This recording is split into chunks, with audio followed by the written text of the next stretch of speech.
Everyone, দি platform পরিবারের পক্ষ থেকে তোমাদেরকে জানাচ্ছি শুভেচ্ছা। আজকে আমাদের থার্ড লাইভ।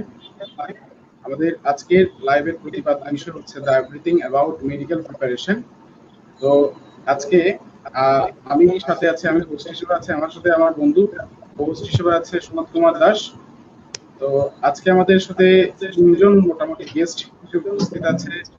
তো প্রথম গেস্টের নাম বলছি, তো সাফমান আমার বন্ধু সাফমান মোহাম্মদ আসিম।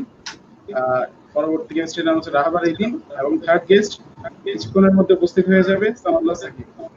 তো তোমরা বাংলাদেশের যে যে প্রান্ত থেকে আছো আমাদের কমেন্ট সেকশনে কমেন্ট করে জানাতে পারো, এবং তোমাদের যে প্রশ্নগুলো আছে সেই প্রশ্নগুলো অবভিয়াসলি আমাদের কমেন্ট সেকশনে কমেন্ট করে তোমরা করলে ওখান থেকে আমরা কিছু প্রশ্ন বাছাই করে নিয়ে আমাদের যে গেস্টরা আছে তাদেরকে আমরা প্রশ্ন করবো এবং তারা সেই প্রশ্নের উত্তর দেওয়ার চেষ্টা করবে। সবাইকে ধন্যবাদ। তো সবাই মোটামুটি পরিচিত হই তাহলে। আচ্ছা শোনো, তুই শুরু করছি। হ্যালো, শোনা যাচ্ছে? আচ্ছা রাহাবার, কি খবর তোমাদের? সাদমান, কি খবর? তো অনেকদিন পর দেখা হলো সনতের সাথে, সাদমানকে অনেকদিন পর দেখলাম। হ্যাঁ সাদমান, তো তোমার কি খবর?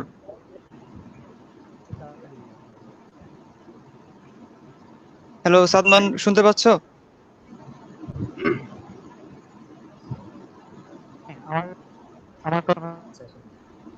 হ্যাঁ সাদমান, হ্যালো হ্যালো, শোনা যাচ্ছে? হ্যাঁ শোনা যাচ্ছে একটু। হ্যাঁ, সাকিবকে শোনা যাচ্ছে? সাকিবের মিকটা মিউট আছে। হ্যাঁ সাকিব, তুমি শুনতে পাচ্ছ? হ্যাঁ ভাই, শুনতেছি। আচ্ছা ঠিক আছে, তাহলে ওরটা শোনা যাচ্ছে। তো আজকে আমাদের লাইভটা হচ্ছে মেইনলি মেডিকেল যারা ভর্তি হতে চায় তাদের জন্য। তো সেটা এসএসসি এবছর যারা পাশ করেছে, কিংবা এবার যারা এইচএসসি দেওয়ার কথা ছিল, একদম সবার জন্যই। তো আমরা এখানে এই লাইভটাতে মূলত তাদের বিভিন্ন দিক নির্দেশনামূলক কথাবার্তা নিয়ে আলোচনা করব। তো আশা করি তোমাদের সাথে একটা নেক্সট এক ঘন্টার মতো সময়টা খুব ভালোই কাটবে। তাহলে আমরা দেরি না করে তাহলে মূল পর্বে চলে যাই, শুরু করি তাহলে আমাদের মূল বিষয়ের আলোচনা। হ্যাঁ শোনা যাচ্ছে প্রিয়দোষ? হ্যাঁ শোনা যাচ্ছে। হ্যাঁ রাহাবার শোনা যাচ্ছে? আচ্ছা, আমি আবার জয়েন করছি। ওকে।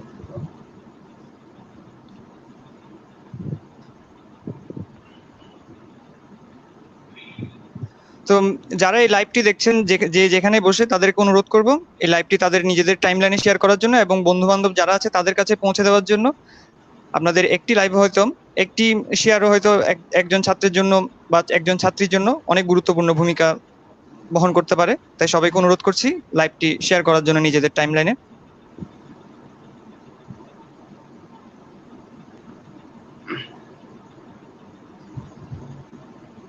আর আপনাদের যে কোনো প্রশ্ন বা যে কোনো জানার যাই কিছু থাকে আমাদেরকে অবশ্যই কমেন্ট করবেন, আমরা চেষ্টা করব সবগুলো প্রশ্ন আমাদের যারা অতিথি রয়েছেন তাদেরকে জানানোর জন্য।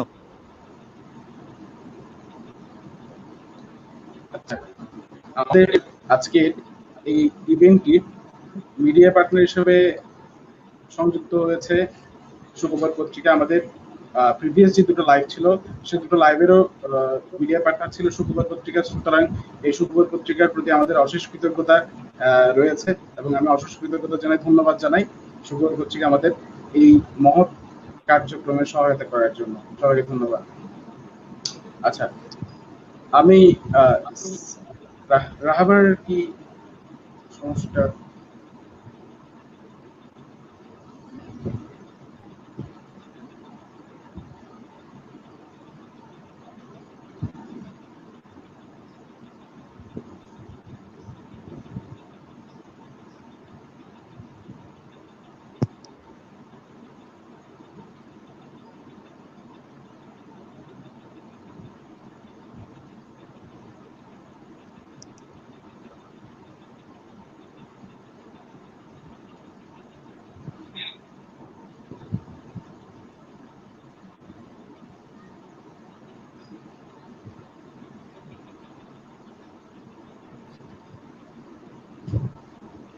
রাহাবার আসতেছে?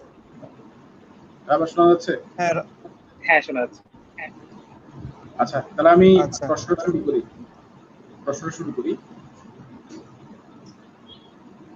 আচ্ছা, আমার প্রথম প্রশ্ন রাহাবারকে। ভর্তি পরীক্ষার কেন অন্য পরীক্ষার চেয়ে আলাদা? প্রথম যে প্রশ্নটা হচ্ছে ভর্তি পরীক্ষা কেন অন্য পরীক্ষার চেয়ে আলাদা? তোর মতামতটা যদি বলিস ভালো হয়। আচ্ছা, সবাইকে প্রথমে অনেক ধন্যবাদ আমাকে এই ধরনের একটা সুন্দর মানে আয়োজনে অংশ নিতে সুযোগ দেওয়ার জন্য।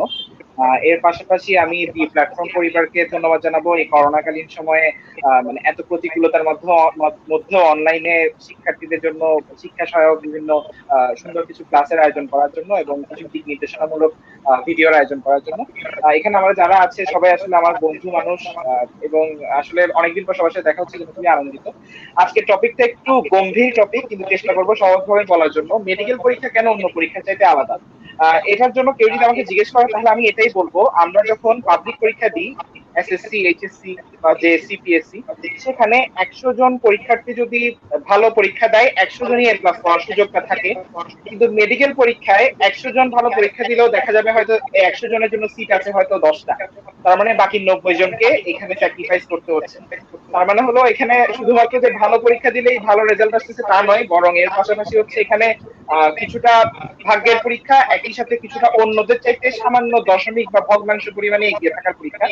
সেই জন্য এটা একটা মানে মেডিকেল পরীক্ষাটা অন্য পরীক্ষা যেটা আলাদা। এর পাশাপাশি বলবো যারা ইঞ্জিনিয়ারিং প্রিপারেশন নেয় তাদের ক্ষেত্রে কিছুটা অপশন থাকে বিভিন্ন জায়গায় পরীক্ষা দেওয়ার। মেডিকেল পরীক্ষাটা অনেকটা একটা চ্যাম্পিয়ন্স লিগের ফাইনালের মতো, মানে একটাই গেম, ওটাতেই জিততে হবে, আর ওটাতে হেরে গেলে সব শেষ। তো মানে মেডিকেল পরীক্ষাটা হচ্ছে আসলে ওই ধরনের র্যাপিড ফায়ারের মতো 1 ঘন্টার একটা পরীক্ষা, এবং দেখা যায় অনেক ভালো প্রস্তুতি নিয়ে হয়তো ভাগ্যে কিছুটা না থাকার কারণে অনেক সময় অনেকে নার্ভাস হয়ে শেষ মুহূর্তে ভালো করতে পারে না। তাই বলা যায় মেডিকেল পরীক্ষাটা আসলে অন্য পরীক্ষা থেকে কিছুটা আলাদা বাংলাদেশের প্রেক্ষিতে। ধন্যবাদ। আচ্ছা, ধন্যবাদ রাহাবারকে।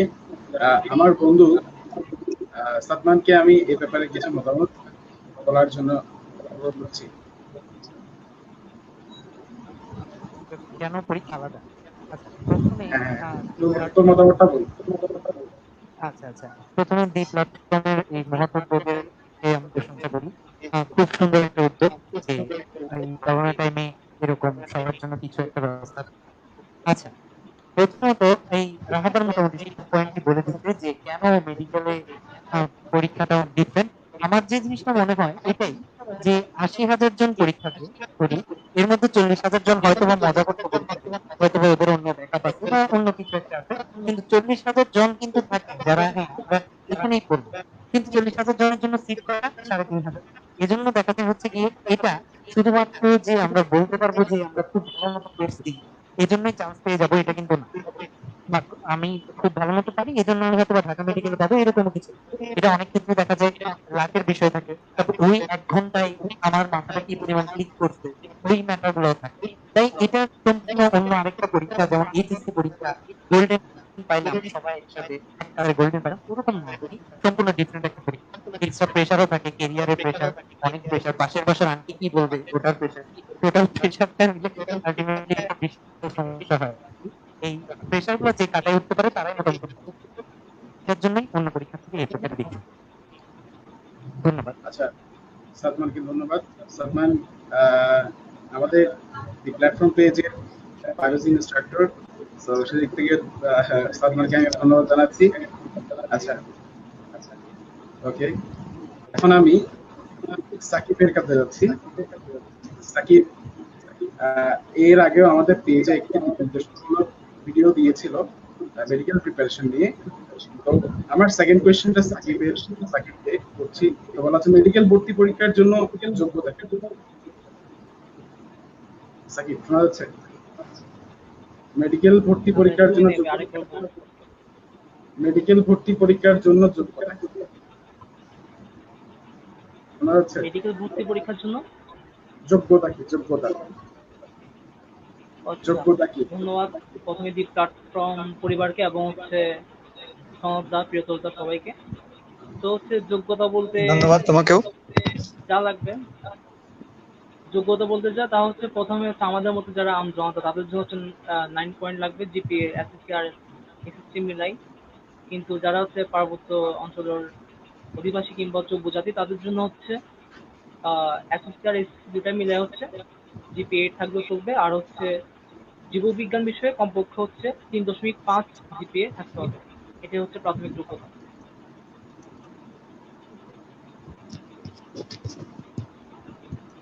আচ্ছা, ধন্যবাদ। আহ, হ্যাঁ, শোনো, এরপর কোশ্চেন তুই করো। আচ্ছা, তো মেডিকেল ভর্তি পরীক্ষায় যোগ্যতার পরেই যেটা প্রধান প্রশ্ন আসে সেটা হচ্ছে ওখানে মেডিকেল পরীক্ষায় তোমার প্রশ্নের ধরন কিংবা মান বন্টনটা কিরকম হয়? প্রশ্নের ধরন নিয়ে এবং মান বন্টন নিয়ে সাকিবকে কিছু বলতে অনুরোধ করছি। ধন্যবাদ। তো প্রশ্নের ধরন আর মানব বন্টন বলতে হচ্ছে মেডিকেল আর ডেন্টাল হচ্ছে একদমই সেম। তো এখানে হচ্ছে আপনার প্রথমে সবচেয়ে বেশি মার্কস থাকে হচ্ছে জীববিজ্ঞান বিষয়ে। তো এখানে হচ্ছে 30 মার্কস থাকে, যেন হচ্ছে কেমিস্ট্রিতে 25 মার্কস, ফিজিক্সে 20 মার্কস, যেন হচ্ছে জেনারেল নলেজে হচ্ছে 10 মার্কস, আর হচ্ছে ইংলিশে 15 মার্কস থাকে।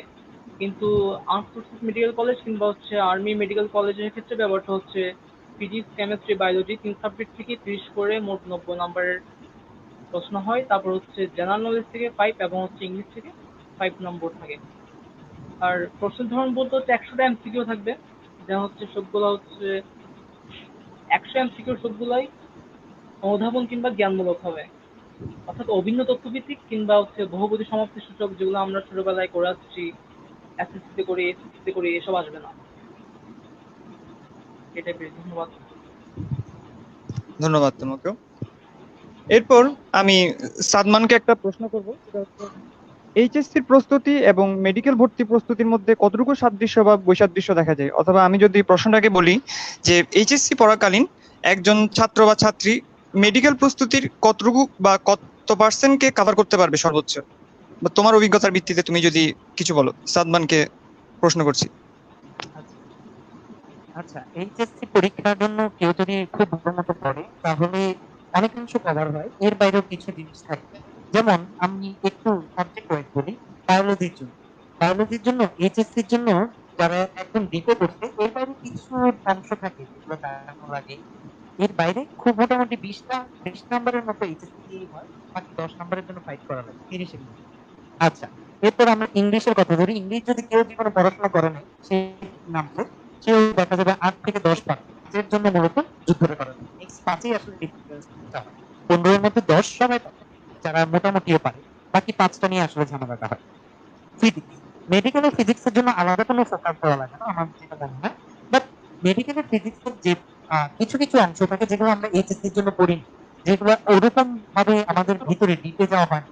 লাইক আমি একটা উদাহরণ দিই, যেমন চুম্বকের যে এখানে কিছু অংশ আছে, যে কৃত্রিম চুম্বক কোনটা দিয়ে কি তৈরি করা হয়, আমাদের চুম্বক চ্যাপ্টারের লাস্টের অংশ, এগুলো কিন্তু আমরা মেডিকেলের জন্য বাদে এইচএসসির জন্য ওইভাবে পড়ি না। ওই অংশটা পড়া লাগে। এরকম কিছু কিছু অংশ থাকে যেগুলো পড়া লাগে ফিজিক্সে। মোটামুটি এর বাইরে যেগুলো 12 থেকে 14 নম্বর কভার হয়ে যায় এইচএসসির পড়া, এইচএসসি ভালো মতো পড়া থাকে। কেমিস্ট্রি, কেমিস্ট্রির জন্য এইচএসসি পড়া বাদেও আরো কিছু জিনিস দেখা লাগে, কারণ মেডিকেলের কোয়েশ্চেন প্যাটার্নটা এইচএসসি থেকে ডিফারেন্ট। এইচএসসি সাধারণত সৃজনশীলের জন্য যেভাবে পড়ি, এর বাইরে পড়া লাগে, যেমন অর্গানিক কেমিস্ট্রি উদাহরণ যদি ধরি, টেম্পারেচার গুলো পড়া লাগে, প্রভাবক কিছু জিনিস পড়া লাগে। তো এগুলা এত ডিপ ইনটু এইচএসসি তে যাওয়া হয় না। যদিও একটা নির্দিষ্ট অ্যামাউন্ট পর্যন্ত এইচএসসি তে কভার হয়, তো আরেকটু ডিপে যাওয়ার জন্য মেডিকেলের প্রিপারেশনটা নেওয়ার জন্য একটু ডিপে যাওয়া লাগে। ধন্যবাদ। ধন্যবাদ তোমাকে। প্রিয়তোষ, তুমি কিছু বলো। আচ্ছা, এরপর কোশ্চেনটা আমি আবার বলবো, রাহাবারকে করবো। তো রাহাবার, শুনতে পাচ্ছিস? হ্যাঁ, শুনতে পাচ্ছি। আচ্ছা, এখন যে প্যান্ডেমিক সিচুয়েশনটা চলছে, যারা এইচএসসি এর স্টুডেন্ট আছে তারা এই বাসায় বসে মানে এই যে ভর্তি পরীক্ষার প্রস্তুতি নেওয়াটা কতটুকু সত্যি বলে কি মনে করিস?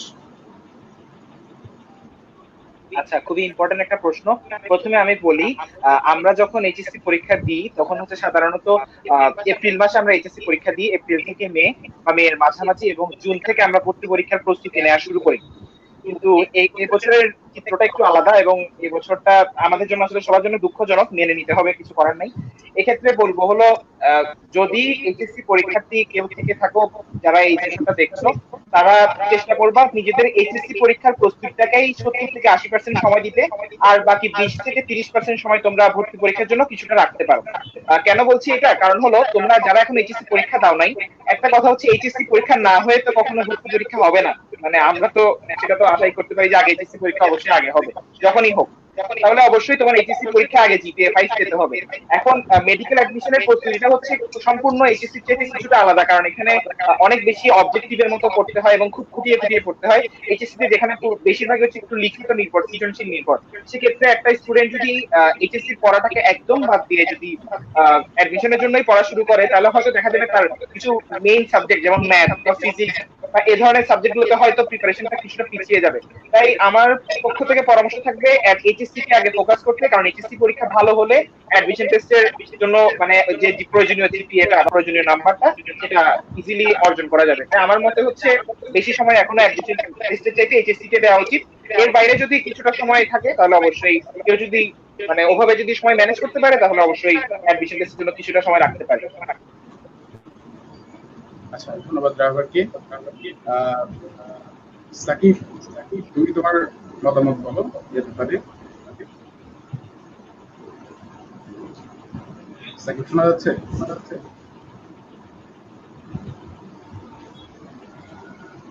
সাকিব, শোনা যাচ্ছে?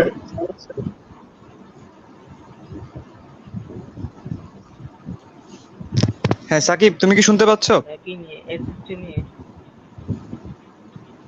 হ্যাঁ, এই যে বললাম প্যান্ডেমিক সিচুয়েশনে যারা এইচএসসি স্টুডেন্ট আছে, হ্যাঁ, এই যে প্যান্ডেমিক সিচুয়েশনে যারা এইচএসসি স্টুডেন্ট আছে, তাদের যে ভর্তি পরীক্ষার প্রস্তুতি নেওয়াটা কতটুকু যুক্তিযুক্ত, তোমার মতামতটা যদি বলো ভালো হতো। শোনা যাচ্ছে ভাইয়া?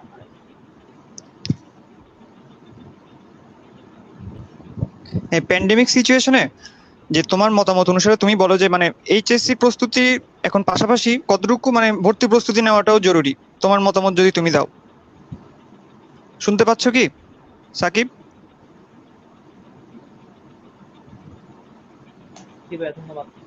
তো ধন্যবাদ আমার কাছে তোমাকে। মনে হয় যে যেহেতু এই প্যান্ডেমিকের পর টাইম। জি ভাই, হ্যাঁ ভাই, শুনতে পাচ্ছি। আমার কাছে যেটা মনে হয় যে এর পরে যেহেতু এই প্যান্ডেমিকের পর খুব একটা টাইম পাওয়া যাবে না, যে এডমিশন টেস্টের আগে হয়তো বড় জোর 2 মাস পাওয়া যেতে পারে। তো ওই টাইমটা হচ্ছে এনাফ না একদমই, এত একটা ভালো সিলেবাস কভার করার জন্য। তাহলে হচ্ছে এখন থেকে যারা প্রিপারেশনটা নিচ্ছে সেটা হচ্ছে তাদের 100% সঠিক সিদ্ধান্ত, ওয়াইস একটা ডিসিশন।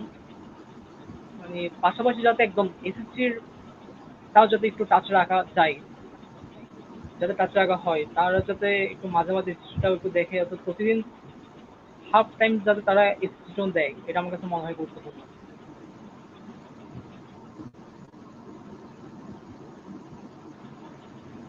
ধন্যবাদ তোমাকে। এর পরবর্তী প্রিয়তোষ, তুমি বলো। হ্যাঁ, এর পরবর্তী কোয়েশ্চেনটা আমি সাদমানের কাছে যেতে চাই। সাদমান, তুমি শুনতে পাচ্ছ? হ্যাঁ শুনছি। আচ্ছা, যারা মানে নিউ ফার্স্ট ইয়ার, মানে বর্তমানে যারা এসএসসি 2020 যারা দিয়েছে, তাদের যাদের মেডিকেল মানে হচ্ছে কি ভর্তি পরীক্ষা নিয়ে যে প্রস্তুতি, সে প্রস্তুতিটা কিভাবে আগালে ভালো হতে পারে? আচ্ছা, তো ফার্স্ট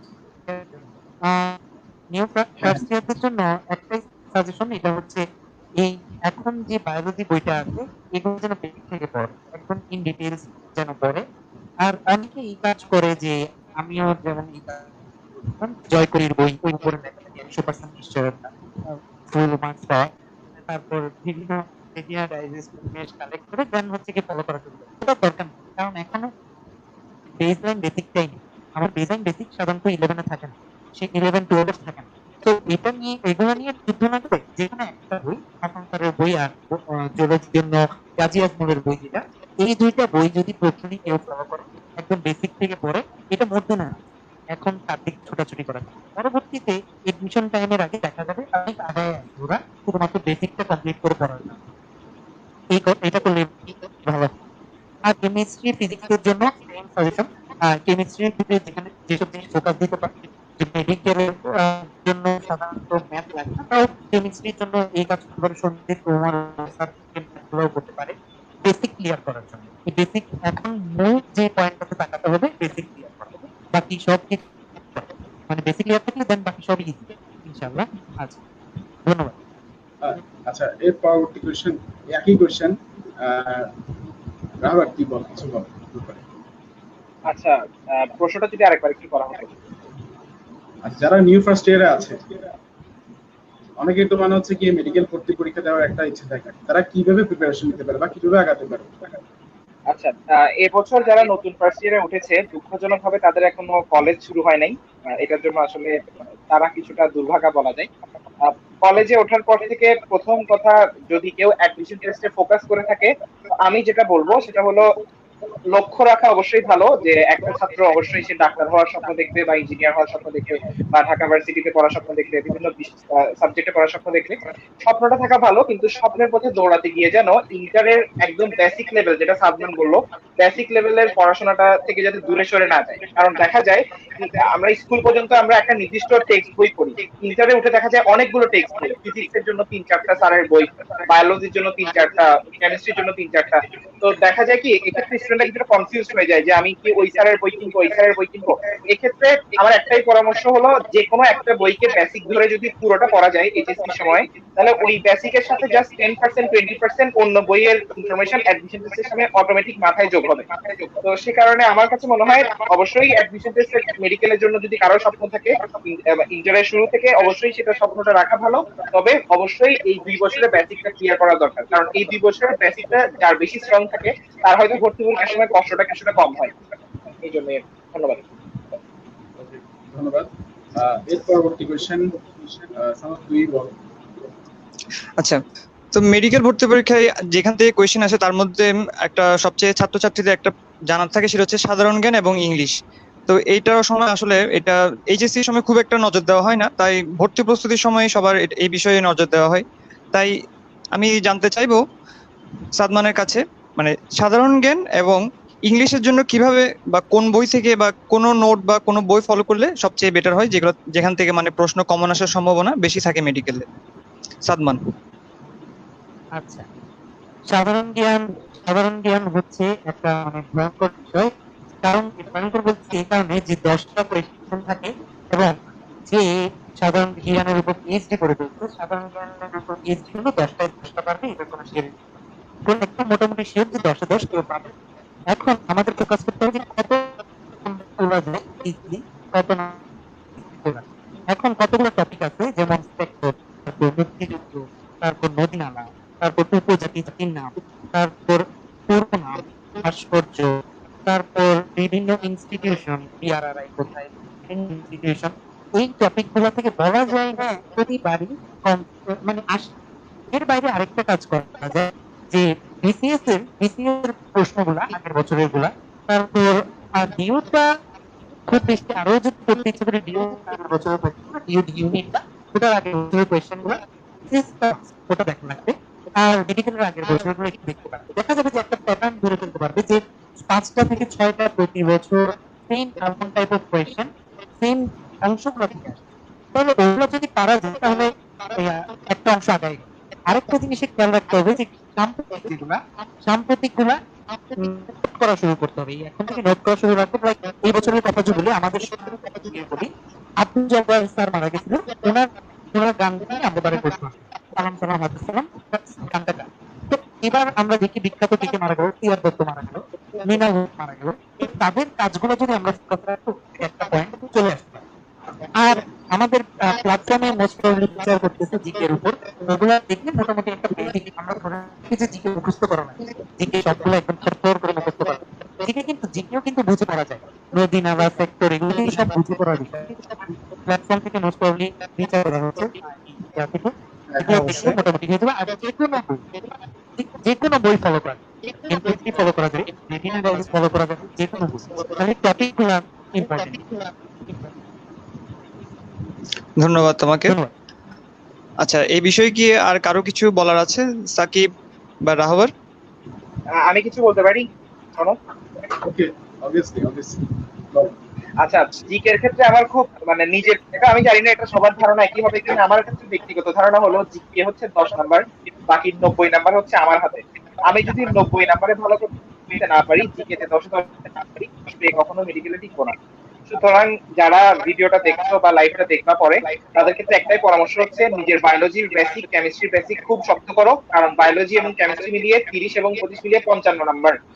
তাহলে মেডিকেলে টিকতে হলে, যে কোনো ন্যূনতম মেডিকেলে টিকতে হলে মোটামুটি তুমি 75 নাম্বার তুমি যদি টার্গেট করো, তাহলে তোমার 55 নাম্বার কিন্তু বায়োলজি এবং কেমিস্ট্রিতে, এবং যেগুলোর বেসিক তুমি ইন্টার থেকেই ভালো রাখার সুযোগটা পাচ্ছ, যেহেতু ইন্টারে তোমার এই সাবজেক্টগুলো আছে। সুতরাং সাধারণ জ্ঞান নিয়ে অবশ্যই চিন্তা থাকবে, তবে মেইন সাবজেক্টগুলোর দিকে তুমি যদি একটু ফোকাস করো বেশি, তাহলে আশা করি তোমার সাধারণ জ্ঞান মাঝারি মানের পরীক্ষা হলেও অন্যদিকে ওই বায়োলজি এবং কেমিস্ট্রির কারণে তুমি এটাতে আগাই যাবে। Thank you. ধন্যবাদ। সাকিব, তোমার কাছে ইংলিশ নিয়ে কিছু জানতে চাচ্ছি, যেভাবে ভালো করা যায়, ইংলিশ কোন বই বা কোন নোটস ফলো করা উচিত? ধন্যবাদ। এই ইংলিশ বিষয়টা তো আমরা প্রায় ইন্টারমিডিয়েট লেভেলে তো প্রায় করে আসছি। ইংলিশ থেকে তো মেডিকেলে কোয়েশ্চেন যা আসে তা হচ্ছে বেসিক্যালি গ্রামার পার্ট থেকে কোয়েশ্চেন আসে, তো ইংলিশটা তেমন প্যারার হয় না আর কি। তো এখানে গিয়ে, তো এখানে ইংলিশের জন্য আমরা যেটা করতে পারি, প্রথমে হচ্ছে আমাদের যেটা করা লাগবে, বিগত বছরের মেডিকেল আর ডেন্টাল ভর্তি বিজ্ঞান সব প্রশ্ন করে নিতে হবে ভালোভাবে। তারপর আমরা যেটা করতে পারি সেটা হচ্ছে বিসিএস এর কোয়েশ্চেন, এবং হচ্ছে মেইনলি রাজশাহী ভার্সিটি, ঢাকা বিশ্ববিদ্যালয় সহ আরো কয়েকটা স্বনামধন্য বিশ্ববিদ্যালয় গত 2 থেকে 3 বছরের কোয়েশ্চেন করলে মোটামুটি ইংলিশটা কাভার হবে। আর ইংলিশের জন্য বই বলতে বিভিন্ন কোচিং অনেক শীট দেয়, ভালো শীটগুলো মোটামুটি। আর বই ফলো করতে গেলে একটা অ্যাপেক্সি, সবাই এটা অ্যাপেক্সটা ফলো করে। অ্যাপেক্সে শুধু এক্সারসাইজ যে পার্টটা আছে, প্র্যাকটিস পার্টটাই করবো জাস্ট, কোনো রুলস মুলস এসব এত দেখার আসলে টাইম হয় না, মোটামুটি কাভার হয়ে যাবে যেহেতু 15 নাম্বার। ধন্যবাদ। আচ্ছা, ধন্যবাদ। আচ্ছা, এরপরের আমি যে বিষয়টা জানতে চাইবো সেটা হচ্ছে ফিজিক্স, কেমিস্ট্রি এবং বায়োলজিতে কয়েকটা মানে কোন বইগুলো ফলো করা বেটার। মেইনলি আমি যেটা বলতে চাচ্ছি সেটা হচ্ছে মেডিকেলে কোন বইগুলো থেকে সবচেয়ে বেশি কোয়েশ্চেন আসে। সাধারণত সবাই আমির ইসহাক, শাহজাহান তপন, তারপর কেমিস্ট্রির জন্য হাজারিনাক, এবং বায়োলজি ফার্স্ট পার্ট সেকেন্ড পার্টের জন্য আবুল হাসান এবং গাজী আসমাতের বই পড়ে থাকে। তো এই বইগুলোর বাইরে আর কোন কোন বই পড়া উচিত যেখান থেকেও মেডিকেলের ভর্তি পরীক্ষায় প্রশ্ন এসে থাকে প্রতি বছর? ধন্যবাদ। এই বিষয়টা আমি প্রথমে সাদমানের কাছে জানতে চাচ্ছি। আচ্ছা, কোন বইগুলো ফলো করা লাগবে, এটা মানে একটা বই ফলো করলে মোটামুটি চলে। এই মেইন বইটা যেটা আমরা ফিজিক্সের ক্ষেত্রে ধরি, আমাদের আমির ইসহাক স্যারের বইটা, বায়োলজির জন্য, জুলজির জন্য গাজী আজমল, আর বটানির জন্য হাসান স্যারের বই, আর হাজারিনাগের বই হচ্ছে স্যারের বইটা হচ্ছে কেমিস্ট্রির জন্য। এর বাইরে কিছু অংশ মানে চ্যাপ্টার ওয়াইজ কিছু কিছু অংশ ফলো করে, যেমন এগুলো আমাদের পয়েন্ট অনুসারে কিছু কিছু জিনিস সঞ্জিত স্যারের বই আছে, এরকম কয়েকটা পয়েন্ট তুলে আনতে হয়। যেমন আমি উদাহরণ দিই, পশ্চিমের থেকে 1500 ডিগ্রি সেলসিয়াস তাপমাত্রা, এই প্রশ্নটা কিন্তু আসে, কিন্তু এটা কিন্তু নাট স্যারের বই, এটা সঞ্জিত স্যারের বই। কিছু কিছু জাস্ট কয়েকটা পয়েন্ট তুলে আনলেই চলে। আর অর্গানিক কেমিস্ট্রি রবিউল স্যারের বই আর হচ্ছে গিয়ে একসঙ্গে পড়া লাগে। মোটামুটি এই হচ্ছে গিয়ে মানে টোটাল আইডিয়াটা। আর এই যে অন্য একটা বই পড়া লাগে না, মোটামুটি এই বইগুলো থেকে তুলে আনতে হয়। পাশাপাশি যদি কেউ চাই রয়্যাল গাইডটা করতে পারে। রয়্যাল গাইডটা সবগুলো না, রয়্যাল গাইডের ব্র্যাকেটে দেওয়া থাকে ভিআই, এটাও সাধারণত খুব একটা দরকার হয় না। মোটামুটি মেইন বই বাকি অংশগুলো তুলে আনলেই হয়। বাকি অংশগুলো কারো তুলে নিলে বা বিভিন্ন কোচিং বা কোনো একটা লাইভ যে কোনো ওয়েতে যদি বইগুলো থেকে তুলে নিয়ে আসতে পারে তাহলে। ধন্যবাদ। রাহবার, তুমি কিছু বলো আচ্ছা, বইয়ের বইয়ের ব্যাপারে। ক্ষেত্রে খুব ইন্টারেস্টিং একটা ব্যাপার আছে। সাদমান তো প্রায় সবকিছু বলছে, আমি একটু নিজের কিছু মজার ঘটনা শেয়ার করি। আমি যখন অ্যাডমিশন টেস্টের জন্য প্রস্তুতি নেওয়া শুরু করলাম, তখন দেখলাম অনেক বইয়ের কথা অনেকে বলতেছে, কারণ ইন্টারে পড়তাম একটা বই মাত্র। তখন বলতেছে অনেকে কোন বই কিনবো, বায়োলজির জন্য 3-4টা বই, কেমিস্ট্রির জন্য 3-4টা বই। এই কনফিউশন এই স্টুডেন্টরা যখন পড়ে, তখন দেখা যায় তারা বাজারে গিয়ে 3-4টা রাইটারের বই একসাথে কিনে আনে, এবং এরপরে তাদের উপর মানে অনেক প্রেশার হয়ে যায় জিনিসটা।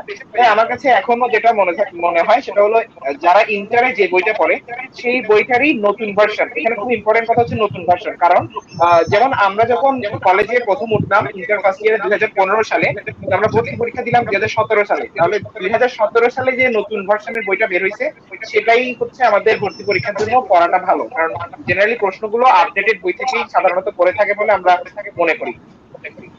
সেক্ষেত্রে দেখা যায় মানে আমরা যদি যে বইটা আমি ইন্টারে পড়ছি সেই বইয়ের আপডেটেড ভার্সনটা আমি নিব। এর পাশাপাশি আমরা একটা বই এক্সট্রা রাখতে পারি। একটা বই বলতে গাজী আজমলের সাথে অনেকে আব্দুল আলিম পড়ে, সেটা খুবই ভালো বই, সেটাও রাখতে পারে, হয়তো তিনটা প্রশ্ন যদি ওখান থেকে এসে থাকে কোনো সময় এই ধরনের। আর এছাড়া যেটা সাদমান বললো রয়্যাল গাইডটা আসলে তোমাকে হেল্প করবে হচ্ছে প্র্যাকটিস করার জন্য। এই জন্যই কারণ ওখানে অনেক অবজেক্টিভ আছে এবং ওরা কি করে আশেপাশের বিভিন্ন বই, যে বইগুলো আসলে তুমি হয়তো কিনো নাই, সেই বইগুলোরও কিছু ইনফরমেশন ওখানে অবজেক্টিভ নিয়ে আসে এবং অবজেক্টিভের নিচে থাকে কিছু ব্যাখ্যা সহ অ্যান্সার। তাহলে ওইগুলো পড়লে হয়তো তোমার ওই অন্য বইগুলোরও কিছু এক্সট্রা ইনফরমেশন অটোমেটিক করা হয়ে যাচ্ছে। এছাড়া বিভিন্ন নোটশিট তা তো আছেই, কিন্তু সবসময় একটাই কথা, তোমার মেইন বইয়ে আগে বেসিক ভালোভাবে ক্লিয়ার করতে হবে। সেটা যদি তুমি ক্লিয়ার রাখতে পারো, এরপরে তুমি যে কোনো দিকে তুমি যাও, আশা করি তোমার কোনো সমস্যা হবে না। আচ্ছা, ধন্যবাদ। সাকিব, তোমার কিছু কি বলার আছে বইয়ের ব্যাপারে? আমি একটা কথাই বলতে চাই যে এখানে মেডিকেল এডমিশন যারা আমরা টেস্ট দেব তারা হচ্ছে টেবিলে শুধু 8টা বই রাখবো, মানে 8 সাবজেক্টের জন্য 8টা বই, ঠিক আছে?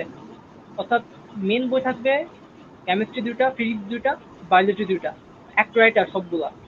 2 রাইটারের বই হলে অনেক মানে ছেলে পেলে অনেক চিন্তা ভাবনা আসে, এখান থেকে 1 নম্বর আসবে, এখান থেকে 1 নম্বর আসবে। আচ্ছা, মনে করেন 95টা কোয়েশ্চেন আসছে 100টার মধ্যে, ঠিক আছে? 95টা কোয়েশ্চেন আমার মেন বইগুলো থেকে আসছে, তো 5টা কোয়েশ্চেনের জন্য কি আমার কি ডিএমসি বা অন্য কোনো মেডিকেল মিস হয়ে যাবে? 95টা কোয়েশ্চেন যদি আমি পারফেক্টলি আনসার করতে পারি, আমি তো পুরো বাংলাদেশে ফার্স্টই হবো, তাই না? তো আমার কাছে এটা মনে হয় যে শুধু 8টা বই টেবিলে রাখা দরকার। আর হচ্ছে বিভিন্ন সময় প্র্যাকটিস করার সময়, যা হচ্ছে বিভিন্ন কোচিং এ পরীক্ষা দেওয়ার সময় যদি আমি কোনো গুরুত্বপূর্ণ ইনফরমেশন পাই যেটা আমার কাছে মনে হচ্ছে যে মেডিকেল আসতে পারে, সেটা আমি এই আমার যে মেন বই আছে সেখানে আমি লিখে রাখলাম বা টুকে রাখলাম, ঠিক আছে? এর চেয়ে আসলে অনেক চাপ হয়ে যাবে। এই 8টা বই আমার ভালোভাবে পড়া দরকার, প্রত্যেক সাবজেক্টের জন্য একটা করে, এটাই। আচ্ছা, ধন্যবাদ। আচ্ছা, এরপর কোয়েশ্চেনটা আমি করি, সাদমানের কাছে যাচ্ছি। আচ্ছা সাদমান, তুই বল, এই মেডিকেল প্রিপারেশনের জন্য আমার কতক্ষণ প্রতিদিন মানে দৈনিক পড়া উচিত? একটা রুটিন দিন কত যেটা সবার ডিমান্ড থাকে, ঠিক হ্যাঁ, আছে। কতক্ষণ পড়া উচিত? হ্যাঁ, হ্যাঁ, এটা মানে এটা ডিপেন্ড করে, এটা ডিপেন্ড করে যে বলতেছে তার উপর।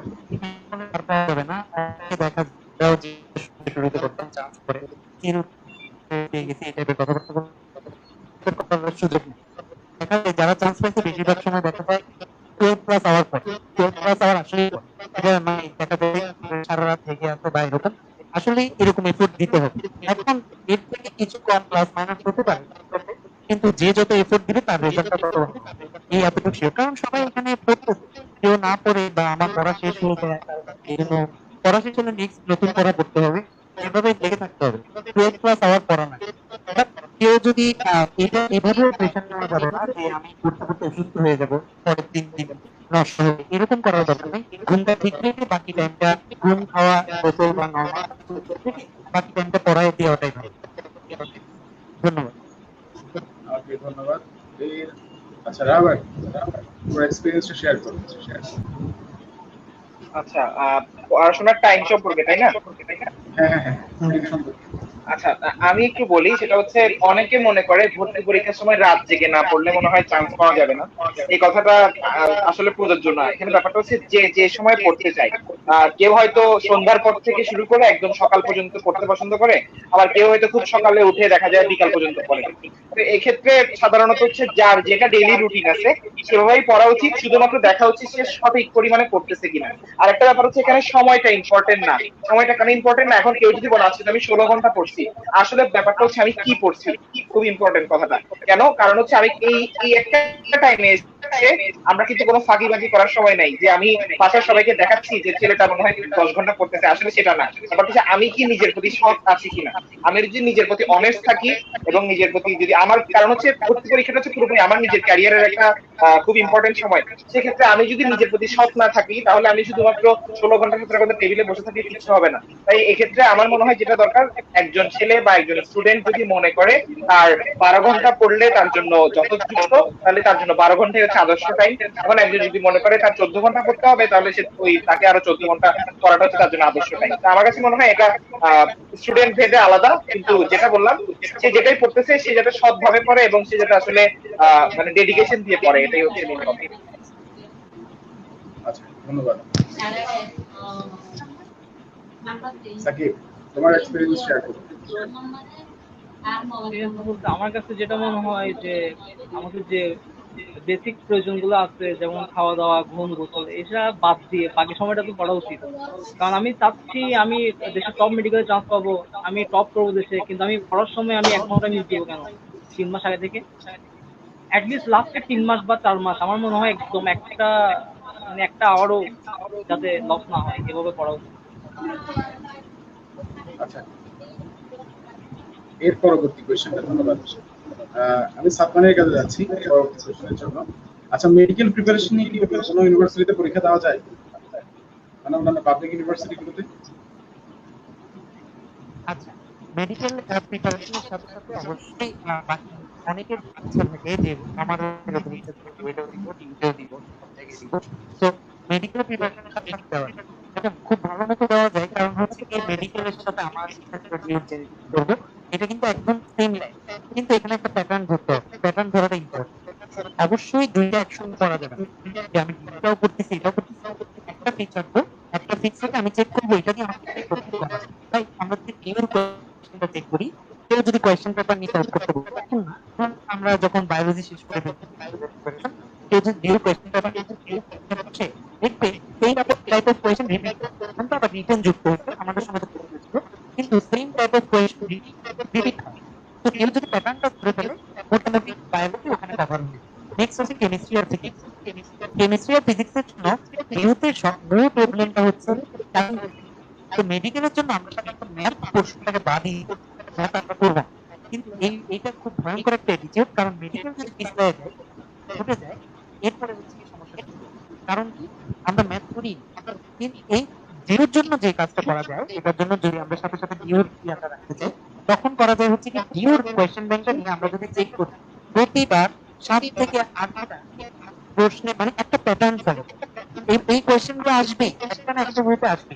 তো এই কোয়েশ্চেন কিভাবে ইজিলি সলভ করা যায়, ইজি করার প্যাটার্ন গুলো একটু চেক করে নিলেই এটিতে ইজিলি প্রিপারেশনটা হয়ে যায়। এটার জন্য আলাদা এফোর্ট দেওয়া লাগে। Just প্রতিদিন আধা ঘন্টার জন্য কোয়েশ্চেন ব্যাংক নিয়ে বসলাম, তাও আমার শেষ, হয়তো বা 1-1.5 মাস পড়া শেষ করে ডিউর জন্য পড়াশোনা করলাম, চেষ্টা করে প্রতিদিন আধা ঘন্টা এতটুকু দিলে মোটামুটি কভার হয়ে যায়। এটা হচ্ছে প্রায়োরিটির উপর। আরো যদি ইচ্ছা থাকে আমি ডিউর সাবজেক্ট গুলো পড়বো, তাহলে ওইদিকে বেশি ফোকাস দিতে হবে। আরো যদি ইচ্ছা থাকে আমি মেডিকেলে পড়বো, মেডিকেলের তো বেশি ফোকাস দিতে হবে। কিন্তু দুইটা আলটিমেটলি সেম হবে। ধন্যবাদ। আচ্ছা, আমার জানা মতে তুই তো বুয়েটে ঢাকা ইউনিভার্সিটিতে সব জায়গায় চান্স পেয়েছি। আশা করি তোর যে অভিজ্ঞতা, সেই অভিজ্ঞতার সবাই কাছে থাকবে। ধন্যবাদ। আলহামদুলিল্লাহ। আচ্ছা রাজা, তুই কিছু বলবি এরপরে? আচ্ছা, এই ক্ষেত্রে একটা কথা বলি, সাদমান যেটা বলছে সেটার সাথে আমি পুরোপুরি একমত। এর পাশাপাশি হচ্ছে আসলে মেডিকেল পরীক্ষার ঠিক 1 সপ্তাহ পরে অথবা 1 সপ্তাহ আগে হচ্ছে ঢাকা ভার্সিটির পরীক্ষাগুলো হয়, এবং এর মধ্যেই জাহাঙ্গীরনগর ইউনিভার্সিটি, চিটং ইউনিভার্সিটি, মানে একই মাসে এই পরীক্ষাগুলো চলে। তাহলে একটা স্টুডেন্ট যদি মনে করে সে মেডিকেল পরীক্ষা কোনো কারণে পিছলাই গেলে অন্য কোনো প্রিপারেশন রাখবে কিনা, তাহলে সে ঠিক এরকম কিছু প্রিপারেশন নিতে পারে, লোকের প্রশ্ন ব্যাংক গুলো দেখতে পারে। কারণ দেখা যায় হয়তো কোনো কারণে মেডিকেল পরীক্ষা পিছলাই গেল, এরপরে 2-3 দিন বা 4 দিনের মধ্যে বা 1 সপ্তাহের মধ্যে আসলে অন্য একটা ভার্সিটির প্রিপারেশন নেওয়া সহজ না। তাই এই ক্ষেত্রে অন্ততপক্ষে প্রশ্ন প্যাটার্ন গুলো যদি বুঝে যে চিটং ভার্সিটিতে কি ধরনের প্রশ্ন আসে, ঢাকা ভার্সিটির এই ইউনিটে কি ধরনের প্রশ্ন আসে, তাহলে হয়তো ওদের কিছুটা ভালো ধারণা থাকবে। আচ্ছা, ধন্যবাদ। এর পরবর্তী কোয়েশ্চেনটা সাকিব কি করছি। আচ্ছা, ডেন্টাল এবং মেডিকেল ভর্তি পরীক্ষার কি একই প্রিপারেশন, কি একই? হ্যাঁ, ডেন্টাল এবং মেডিকেল ভর্তি পরীক্ষায় প্রিপারেশন একদম পুরোপুরি। এছাড়া হচ্ছে মেডিকেল ভর্তি পরীক্ষা হচ্ছে আগে হয়, ডেন্টালে প্রায় 1 মাস আগে হয়। তো 1 মাস আগে হচ্ছে যে পরীক্ষাটা হয়, মজার বিষয় হচ্ছে ডেন্টালের কোয়েশ্চেন গুলো একদম সেম জায়গা থেকে দেওয়া হয় আর কি। মেডিকেল আগে থেকে যেটা আসছে প্রায় সময় হয় আর কি, 10 থেকে 15টা কোয়েশ্চেন প্রায় এরকম হয় same। আচ্ছা, ধন্যবাদ। আচ্ছা, এর পরবর্তী কোয়েশ্চেনটা আমি সাতমানের কাছে যাচ্ছি। সাতমান, শুনতে পাচ্ছিস?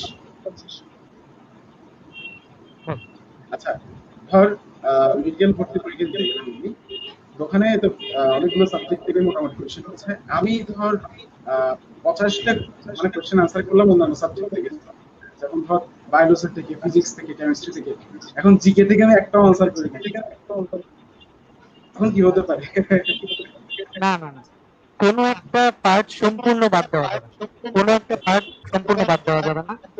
এবং এইভাবে টার্গেট করা যাবে না যে আমি বাকি সব সাবজেক্ট প্রপারলি করবো, জিকে বা ইংলিশ আমি একটু দুর্বল, এরকম করে দেওয়াটা কিন্তু একটা মানে সমস্যা। কারণ হচ্ছে সবাই ওখানে কমন মার্কস থাকে, সাধারণত মেডিকেলের প্রশ্ন দেখাতে 60 নাম্বারের মতো কমন মার্কস থাকে।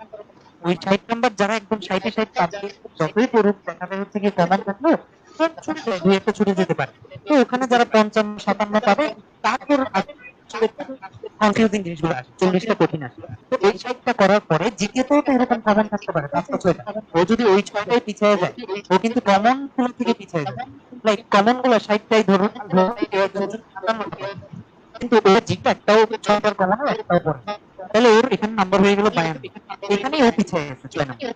কিন্তু কমন গুলো হওয়ার পরে ও যদি এখন জিকে গুলো কমন গুলো অ্যাটলিস্ট পায়, তখন ও একটা নাম্বার বেসলাইন মার্কস পাইছে।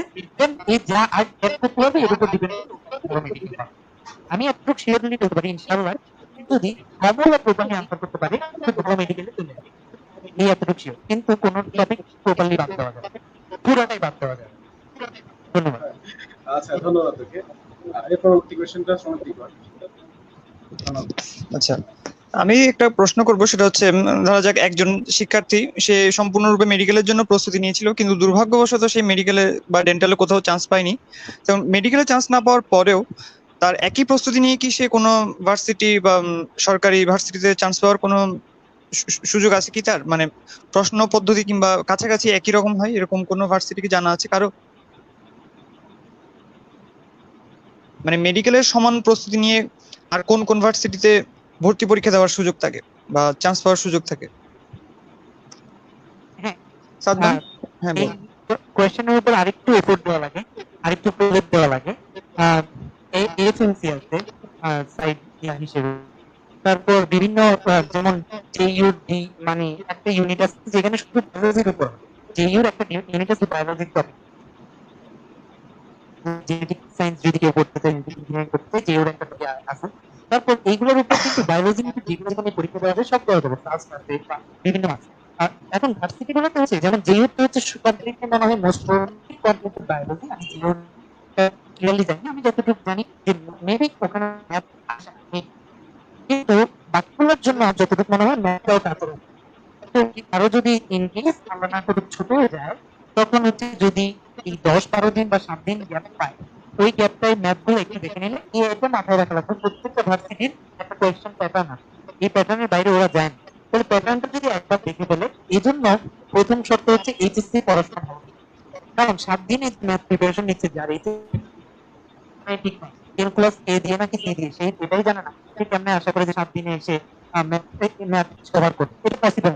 কিন্তু কারো যদি এইচএসসি বেসিক 7 দিনে ম্যাথ একটা বেসলাইন বেসিক তারপরে খুব ভালো একটা রেজাল্ট করা, এটা কিন্তু অনেক উদাহরণ আছে। আমার আপু এরকম শিখতেছিল, পরবর্তীতে আমার আপু চান্স পাইতে ভার্সিটিতে 7 দিন বা 8 দিন ট্রাই করে, এটা খুব পসিবল।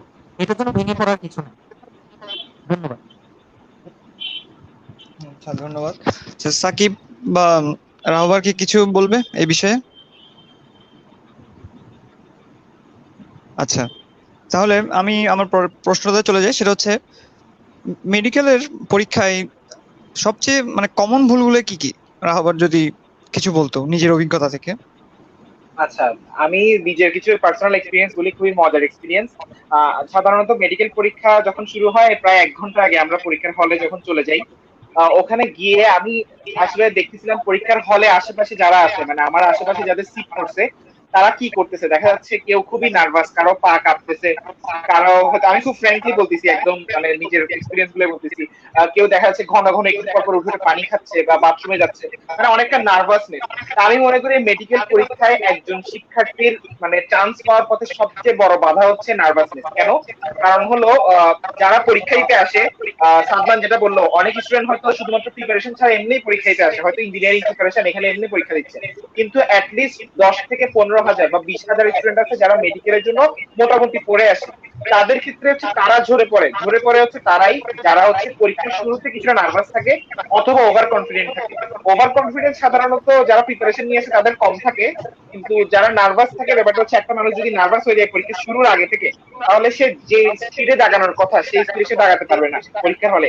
আরেকটা ব্যাপার হচ্ছে একটা স্টুডেন্টকে মনে রাখতে হবে সে এই পরীক্ষা দেওয়ার আগে বিভিন্ন কোচিং সেন্টারে বলো, বিভিন্ন বাসায় বিভিন্ন ভাইয়াদের কাছে বা টিচারদের কাছে অনেক মডেল টেস্ট দিছে, অনেক প্র্যাকটিস করছে, 100 নম্বরের অনেকগুলো মানে মডেল টেস্ট সে প্র্যাকটিস করছে, সেই রকম 100 নম্বরেরই একটা পরীক্ষা কিন্তু মেডিকেল ভর্তি পরীক্ষা। তাহলে সে যদি ওটাকে একটা নর্মাল তার রেগুলার পরীক্ষার মতো চিন্তা করে, তাহলে ওভাবে যদি দাগায়, তাহলে সে অনেক সহজে কম নার্ভাস হয়ে পরীক্ষাটা দিতে পারবে, অথবা তার জন্য এই পরীক্ষাটা অনেক বড় একটা চাপ হয়ে যাবে।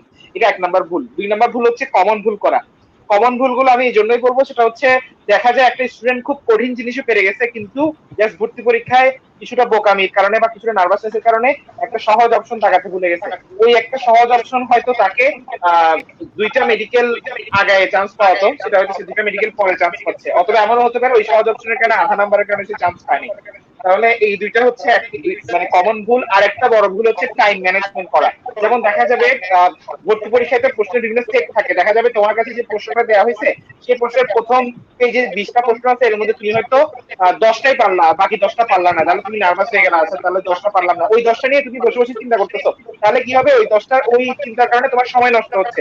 তুমি যদি এমনও হতে পারে হয়তো পরের পৃষ্ঠা সবগুলো তুমি পারো, কিন্তু তুমি পরের পৃষ্ঠায় যেতেই পারো নাই, তোমার সময় নষ্ট করে ফেলছো।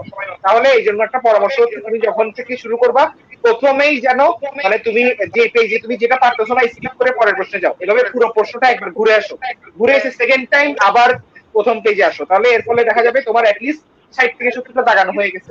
এরপরে তুমি চিন্তা করে করে বাকি 20-30টা দাগাও, তাহলে আশা করি তোমার অসুবিধা হবে না। আচ্ছা, সাদমান বা সাকিব, কি কারো কিছু বলার আছে মানে মেডিকেল ভর্তি পরীক্ষায় কমন ভুলগুলোর ব্যাপারে, যাতে ছাত্রছাত্রীরা সাবধান হতে পারে? সাদমান, তুমি কিছু কি বলবে? আচ্ছা, কমন ভুলগুলো কি?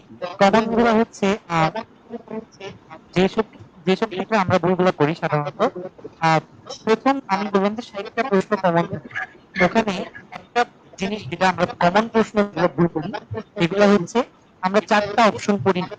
আমরা দেখা যায় হচ্ছে কি আমাদের সঙ্গে এরকম ছিল, ইমালশন নাকি কলয়েড। তো আমরা জানি দুইটাই, কলয়েড একটা ভাগ হচ্ছে ইমালশন দেখতেছে বুঝতেছে। তো আমাদের ফার্স্ট অপশনটা ছিল কলয়েড, ফোর্থ অপশনে গিয়েছিল ইমালশন। তো দুইটাই আনসার, ইমালশনটা বেটার আনসার। আমরা 4টা অপশন করি না, কলয়েড এখন চোখ বন্ধ করে ফার্স্ট অপশন দেখতে পারে, এইটা হচ্ছে সবচেয়ে বড় ভুল। 4টা অপশন না, 4টা অপশন না পড়লে ভুল হবে। এবং এইটা ফোর্থ অপশনটাই ঠিক সেম উত্তরটা, ভালো উত্তরটা ফোর্থ অপশনটাই। আরেকটা বিষয় যেটা যেটা হচ্ছে কি সবচেয়ে আফসোসের বিষয়, এটা হচ্ছে কি সিরিয়াল সিরিয়াল ভুল করা। সিরিয়াল ভুল করা বলতে কি, আমরা এই কাজটা যদি না করি যে কত দাগাচ্ছি, প্রশ্ন 17 নম্বর করতেছি, পরবর্তী 17 কি আমরা কোয়েশ্চেনটা চেক করব, এই কাজটা না করলে একবার সিরিয়াল ভুল ওখানে আফসোসের শেষ নাই। কারণ হচ্ছে কি সিরিয়াল ভুল করাটার মতো দুঃখের বিষয় না, এটা কিন্তু হয়, ফ্রিকোয়েন্টলি হয়। আচ্ছা, আরেকটা সমস্যা যেটা সিরিয়াল ভুল করা বাদেও আরেকটা সমস্যা, তাড়াহুড়া করে দেখা যাচ্ছে প্রথম 5টা প্রশ্ন আমরা করছি কি পিছন থেকে শুরু করি, 100 থেকে 99 এভাবে করলে দেখা যাচ্ছে সিরিয়াল মিস হওয়ার একটা সুযোগ থাকে।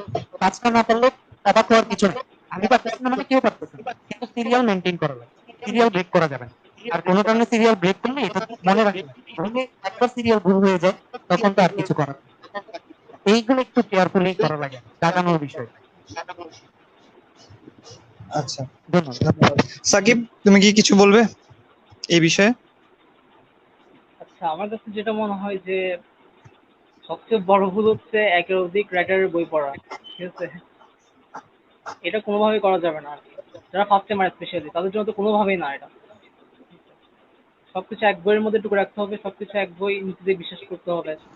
যেন হচ্ছে পরীক্ষার আগের দিন রাতে অবশ্যই খুব দ্রুত ঘুমায় পড়তে হবে। তো পরীক্ষার আগের দিন 8 ঘন্টার কম ঘুম আমার মনে হচ্ছে অনেক ঝামেলা হয়ে যাবে আর কি পরীক্ষার সময় গিয়ে। আর হচ্ছে পরীক্ষার হলে গিয়ে মানে নিজেকে সেলফ মোটিভেট করার চেষ্টা করতে হবে যে পারবি তুই পারবি, ঠিক আছে, এই টাইপের। দেন একটা কাজ করা যেতে পারে যে গ্লুকোজ সাপ্লাইয়ের জন্য ক্যান্ডি খাওয়া যেতে পারে, আমি খাইছিলাম। তো এই টাইপের। আচ্ছা, ধন্যবাদ। আমি আমি একটু কমেন্ট সেকশনে চলে যাই, আমাদের অনেক অডিয়েন্স কমেন্ট করেছে। তো ফার্স্ট আমি কমেন্টটা নিচ্ছি। রুমানা মিলন রেখা, ধন্যবাদ তোমাকে। তো ওর প্রশ্নটা হচ্ছে মেডিকেল সেকেন্ড টাইমের জন্য নতুন বইগুলো কিভাবে পড়া উচিত, কিভাবে পড়া উচিত সহজভাবে। তো সাতমান, তুই যদি বলতে ভালো। আচ্ছা, সেকেন্ড বই প্রায়োরিটি পাবে। সেকেন্ড বই থেকে কতটুকু পড়তে হবে, সেকেন্ড বই হিসেবে কিন্তু কোনো আলাদা বই পড়া লাগবে না। এটা না আমরা না আগেই সেকেন্ড টাইম যারা আছে, সেকেন্ড টাইম স্টুডেন্টের জন্য, ওদের জন্য। সেকেন্ড টাইম কিভাবে পড়তে হবে, এখানে কোয়েশ্চেনটা আসলো যে সেকেন্ড বই হিসেবে কোনগুলো প্রায়োরিটি পাবে, সেকেন্ড বই কতটুকু পড়তে হবে পুরো কোয়েশ্চেনটা।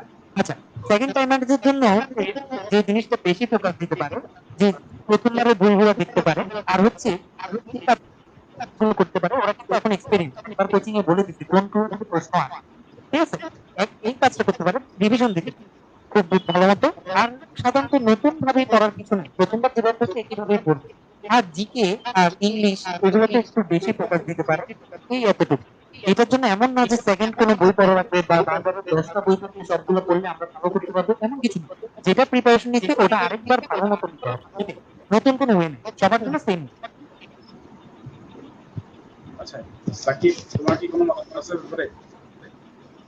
সেকেন্ড টাইম কি করা যেতে পারে, ওই যে সাদমান ভাইয়া যেটা বললো যে আমাদের অবশ্যই চিন্তা করতে হবে যে আমরা ফার্স্ট টাইমে কি কি ভুলগুলো করছিলাম, এগুলো আস্তে আস্তে শুধরে হবে। তারপর হচ্ছে আমার উইকনেস কোন জায়গায় সেটা আইডেন্টিফাই করা লাগবে, উইক পয়েন্ট গুলো বারবার প্র্যাকটিস করা লাগবে। আর সেকেন্ড টাইমের জন্য আমার মনে হয় ফার্স্ট থেকে একটা প্র্যাকটিসের জন্য একটা গাইড, রয়্যাল গাইড মোটামুটি করার চেষ্টা করা আর কি, কিছু কিছু প্রত্যেক চ্যাপ্টার থেকে ভালো হয়। প্র্যাকটিস প্রচুর করা উচিত সেকেন্ড টাইমের জন্য, এটাই। আচ্ছা, ধন্যবাদ। এর পরবর্তী কমেন্টে চলে যাচ্ছি। সো ডক্টর সেল, আমি এই কমেন্টের উত্তর রাবা কিন্তু বলছে, ভাই এখন তো জুন এডিশনের সব বইগুলো বের হয়ে গেছে, এখন কি আগে কিনবো নাকি আবার নিউ এডিশন কিনবো? ইটস লাইক আচ্ছা, এটা কি এই বছরের জন্য? হ্যাঁ সম্ভবত। এই বছরের জন্য হচ্ছে আসলে এই বছর এখনো তো নতুন বই যেগুলো বের হয়েছে সেগুলো সবাই এখনো পাচ্ছে কিনা এটা একটা ইম্পর্টেন্ট ব্যাপার, ঠিক আছে? তো এখনো পর্যন্ত হচ্ছে এইচএসসি যারা পরীক্ষা দিচ্ছে, এইচএসসি পরীক্ষার জন্য যে বইটা তারা পড়ছে ইন্টারে সেটাই পড়ুক। এর পাশাপাশি যদি বাজারে আপডেটেড বই আসে শুনে থাকে তাহলে আপডেট বইটা নিন, এটাই হচ্ছে বর্তমান। আচ্ছা তাহলে আমি তাহলে আমার পরবর্তী কোশ্চেনে চলে যাচ্ছি। আচ্ছা ধর আমি পরবর্তী কোশ্চেনে রাহাবার কি করছি, দেখা যায় কি ফিজিক্স থেকে একটা কোশ্চেন আসছে, পাওয়ার রাসায়নিক ধর্ম, অথবা কেমিস্ট্রি থেকে দ্রাব্য পদার্থ কিছু ম্যাথ আসছে, এই ম্যাথগুলোকে আমি কিভাবে সলভ করতে পারি, এই ধরনের জটিল ম্যাথগুলোকে আর কি। আচ্ছা, জেনারেলি হচ্ছে অবজেক্টিভে খুব বেশি অঙ্ক আসে না, হয়তো দুই একটা আসে। ওই দুই একটা অঙ্ক কিন্তু তোমাকে আসলে সময় নষ্ট করার জন্য অনেক সময় দেওয়া হয়। মেডিকেল ভর্তি পরীক্ষা কিন্তু একটা তোমার মেধার চাইতেও তোমাকে বাদ দেওয়ার প্রসেস। কেন বলি তোমাকে, কারণ পরীক্ষা দিবে 1 লাখ, চান্স পাবে 3 থেকে 4 হাজার, তাহলে তোমাকে কতভাবে বাদ দেওয়া যায়? অনেকে হচ্ছে প্রশ্ন কঠিন করে বাদ দিবে, অনেকে হচ্ছে সময় ক্ষেপণ করে বাদ দিবে। তো এক্ষেত্রে দেখা যাবে কোনো একটা অঙ্ক দিল যেটা আসলে তুমি পারতেছো না, তো ওটার জন্য তুমি বেশি সময় নষ্ট করবে না। তুমি যেগুলো একদম শিওর দাগাতে পারতেছো, সিঙ্গেল মানে একবার দেখে একবার অ্যান্সার করতে পারতেছো, সেগুলো আগে দাগায় আসো। এরপর অঙ্কের ক্ষেত্রে প্রিপারেশন হচ্ছে ছোট ছোট ছোট ছোট কিছু মানে ম্যাথের কিছু ট্রিক থাকে, সাধারণত যে কোনো মেডিকেল কোচিং এ তোমাদের ক্ষেত্রে দেখানো হবে বা পড়ানো হয়। তো এগুলো তোমরা মনে রাখতে পারো, বিভিন্ন শীট থাকে ওখান থেকেও মনে রাখতে পারো, এটা দ্রুত কেমনে সলভ করা যায়। তবে সাধারণত ওরকম মানে অত বেশি ম্যাথ আসে না, 2-3টার বেশি আসে না সাধারণত। আচ্ছা ধন্যবাদ। এর পরবর্তী কমেন্টে চলে যাচ্ছি। আচ্ছা আলম, অনেক সময় একাধিক অপশন রাইট হলে সব রাইট অ্যান্সারই ভরাট করবো, এটা এটা সাকিবের কাছে যাচ্ছে। হ্যাঁ সাকিব, কোয়েশ্চেনটা আরেকবার বললে ভালো হতো। অনেক সময় একাধিক অপশন রাইট হয়, রাইট হলে সব রাইট অ্যান্সারই কি ভরাট করবো? এটা সম্ভবত সাতমান উত্তর দিয়েছিল সম্ভবত। তা সাতমান, আমার কাছে যেটা মনে হয় যে একাধিক এমসিকিউ রাইট থাকে এখন, এটা একসময় ছিল এখন নাই ধরতে গেলে। আর যদি থাকেও সেটা হচ্ছে হয়তো বা ভুল হতে পারে, ঠিক আছে? একটা বা দুইটা কোয়েশ্চেন 100টার মধ্যে এরকম থাকতে পারে একাধিক আনসার বা হচ্ছে ব্ল্যাঙ্ক। আর সেটার জন্য আমরা মানে 5 থেকে 10টা দাগাই দিব, ডাবল ডাবল কিংবা ব্ল্যাঙ্ক রেখে দিব, এটা তো আসলে হয় না, ঠিক আছে? আমাদের মেজরিটির দিকে চিন্তা করতে হবে। যেটা আমার কাছে মনে হয় যে একসময় ছিল অনেক কোয়েশ্চেন ডাবল আসতো, right, double right, triple right, blank ছিল, কিন্তু এখন এসব নাই। আসলে থাকলেও হয়তো বা সেটাকে আমাদের ভুল ধরতে হবে যে কোয়েশ্চেনও ভুল ছিল। ওকে ধন্যবাদ। আমি সাবধানে কাজে যাচ্ছি। আচ্ছা, অনেকে বলে কি শর্টকাট টেকনিকে কি মেডিকেলে চান্স পাওয়া যায়? শর্টকাট টেকনিক, দেখেন শর্টকাট টেকনিক, এগুলো কি টেকনিক গুলো ফলো করে কি মেডিকেলে চান্স পাওয়া যায়?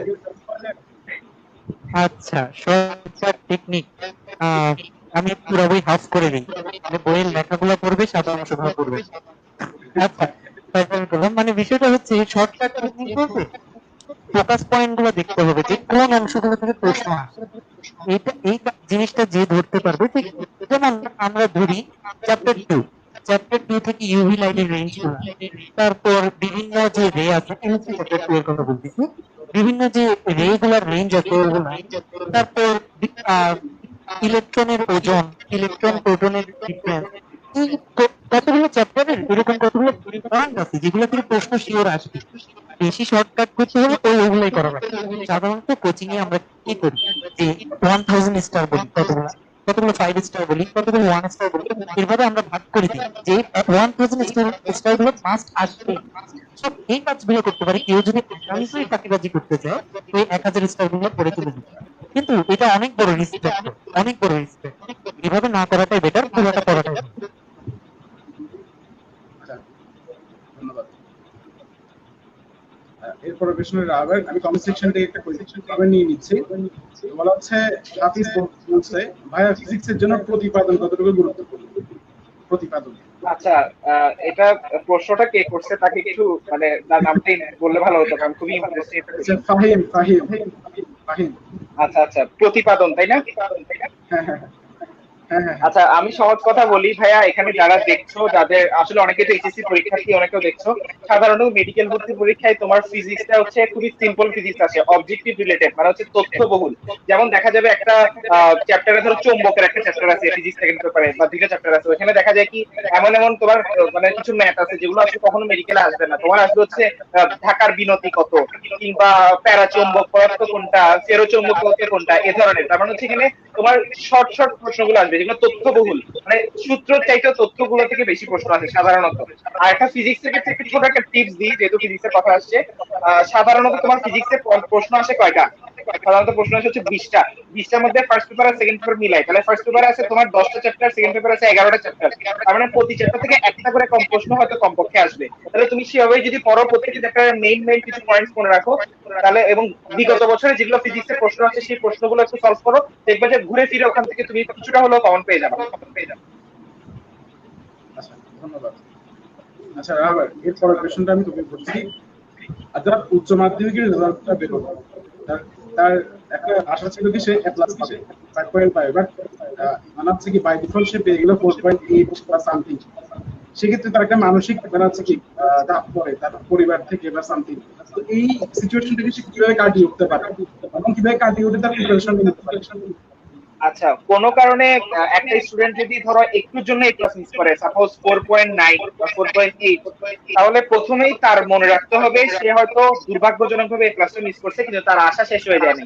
তাহলে তাকে যেটা করতে হবে, অন্যদের চাইতে 2% 3% পরিশ্রম বেশি করতে হবে। মানে অন্যদের চাইতে তার হয়তো 3-4 নাম্বার সে পিছিয়ে আছে এ প্লাস না পাওয়ার কারণে, সেটাকে কাভার দিতে তাকে হয়তো আরেকটু এক্সট্রা রিপোর্ট দিতে হবে। সে যদি নিজের থেকে এটা ক্লিয়ার থাকে, তাহলে আশা করি মেন্টালি কোনো প্রবলেম হওয়ার কথা না।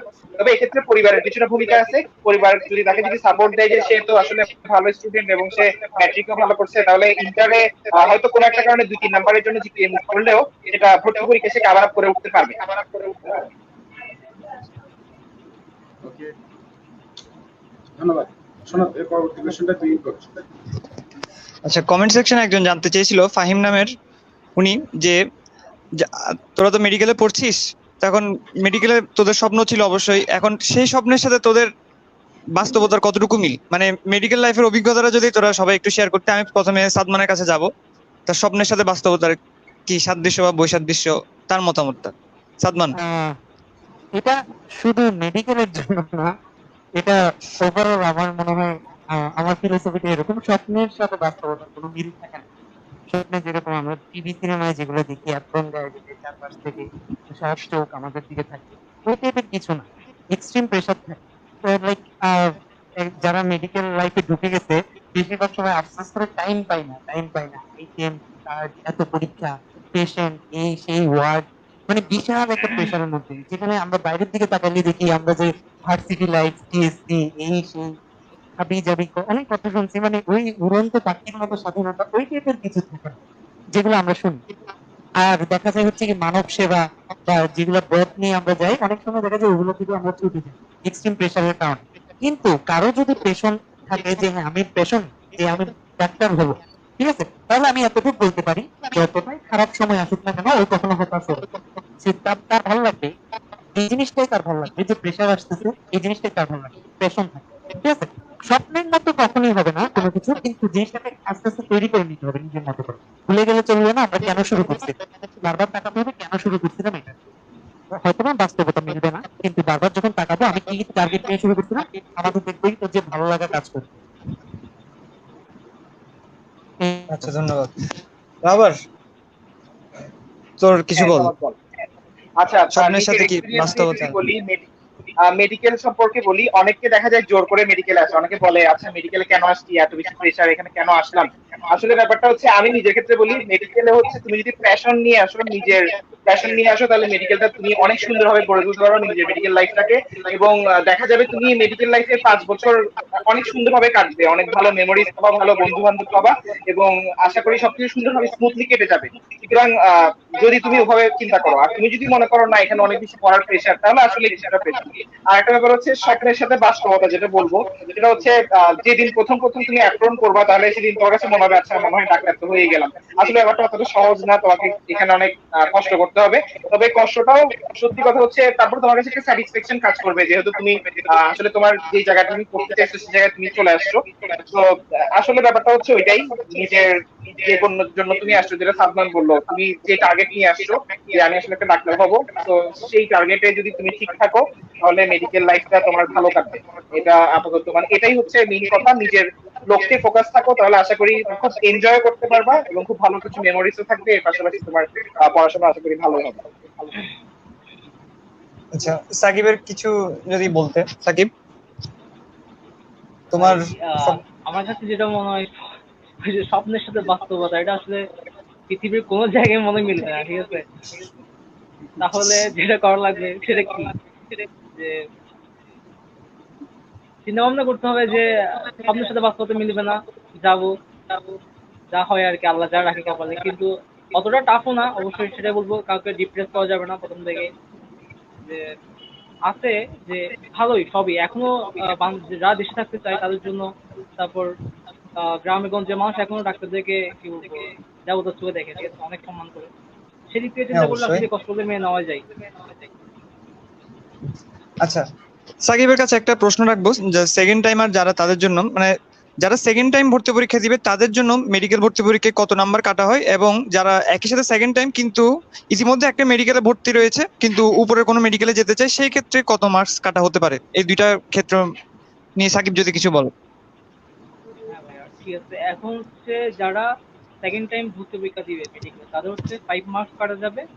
আর যারা কোনো মেডিকেল কলেজে, সরকারি মেডিকেল কলেজে ভর্তি আছে, কিংবা ডেন্টাল ইউনিট সরকারি কিংবা ডেন্টাল কলেজে ভর্তি আছে, তারা যদি আবার ভর্তি থাকা অবস্থায় ভর্তি পরীক্ষা অংশ নেয়, তখন হচ্ছে তাদের 7.5 নম্বর কাটা যাবে টোটাল মার্কস থেকে। আচ্ছা, আমি একটা কমেন্ট সেকশন থেকে কমেন্ট নিয়ে নিচ্ছি, ধন্যবাদ। রাহাবার, আচ্ছা, ইংলিশ প্লাস ভোকাবুলারি তুই কিভাবে প্রিপারেশন নিয়েছিলি? কমেন্ট আচ্ছা, সেকশন প্রশ্নটা থেকে শুনি নেই আমি ঠিক মতো, আরেকবার যদি বলা হয়। মানে হচ্ছে তুই আহ, ভর্তি পরীক্ষার জন্য ইংলিশ প্লাস ভোকাবুলারি কিভাবে প্রিপারেশন নিয়েছিলি? আমাদের আচ্ছা, একজন, ইংলিশ এবং ভোকাবুলারির কথা বলছোস? হ্যাঁ হ্যাঁ হ্যাঁ, হ্যাঁ, হ্যাঁ, ইংলিশ অ্যান্ড ভোকাবুলারি। ওকে, আমি সহজ কথা বলি, একটা সায়েন্সের স্টুডেন্ট, আমরা সেই ক্লাস 6-7 থেকে যে বেসিক লেভেলের গ্রামার গুলো পড়ে থাকি, সেই বেসিক লেভেলের গ্রামার যদি আমরা ভুল না করি, তাহলে ইংলিশে আশা করি কারো সমস্যা হওয়ার কথা না। সাধারণত দেখা যায় 15 নম্বরের ইংলিশের মধ্যে 10 থেকে 11 নম্বরের ইংলিশ খুবই সহজ হয়। দেখা যায় একটা আর্টিকেল, মানে একটা ফিলিং দ্য গ্যাপস একটা আর্টিকেল দিছে, বা একটা সেন্টেন্স কে ট্রান্সফর্ম করতে বলছে, বা একটা অ্যাক্টিভ থেকে প্যাসিভে নিতে বলছে, এই ধরনের একটা ব্যাপার। তাহলে ওই ক্ষেত্রে সাধারণত বেসিক লেভেলের গ্রামার জানা থাকলেই কিন্তু হয়ে যাবে। ভোকাবুলারির ক্ষেত্রে তুমি একটা মনে রাখতে পারো সিনোনিম এন্ড অ্যান্টোনিম নামে একটা ব্যাপার আছে। সিনোনিম অ্যান্টোনিম হচ্ছে তোমরা যদি অ্যাপেক্স থেকে পড়ো তাহলে ওখানে সিনোনিম অ্যান্টোনিমের বেশ কিছু জায়গায় হচ্ছে তোমরা ক্লিয়ার করতে পারবে। মোটামুটি হচ্ছে তুমি জানো না পরীক্ষায় কোনটা আসবে, তারপরে অ্যাপেক্সে অনেকগুলো সিনোনিম অ্যান্টোনিম আছে, সেগুলো প্রতিদিনই যদি অন্তপক্ষে 10-20টা করে যদি পড়া শুরু করতে থাকো তাহলে হয়তো কিছুটা প্রেশার তোমার আশা করি কমে যাবে। আচ্ছা, ধন্যবাদ ধন্যবাদ রাবেয়া। আচ্ছা, এর পরবর্তী কোয়েশ্চেনটা আমি কমেন্ট সেকশন থেকে নিয়ে নিচ্ছি।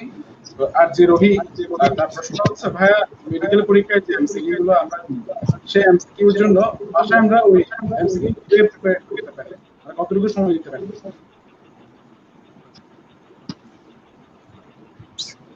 প্রশ্নটা আরেকবার আমি বুঝি নাই।